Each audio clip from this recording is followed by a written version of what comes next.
Good morning everyone. Ito na po yung resulta ng growers bet sa aming palayan. Ito na po yung pang 10 days na result gamit ang growers bet 1000 plus foliar fertilizer.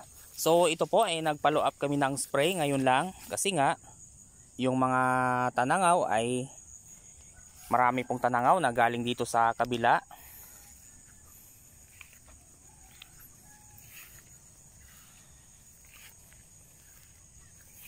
At kung mapapansin nyo po ay napakaganda ng dahon ng aking mga palay. At ang lalaki ng guys, yung busog ng palay.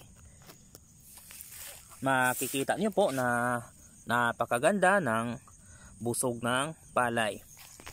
So ganito kaganda ang growers bet 1000 plus sa palayan. Napakakinis ng dahon at ang lulusog ng mga dahon at yung mga nilalabas na bunga ay walang kasira-sira.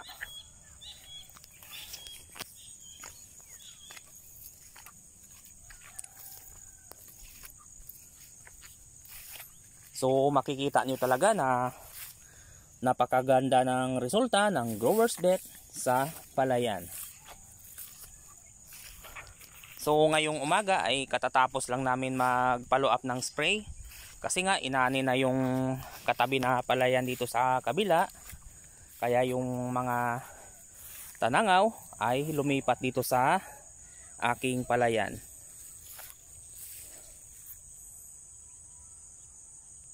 So napakaganda guys ang lulusog ng mga palay at berdeng-berde na yung mga dahon.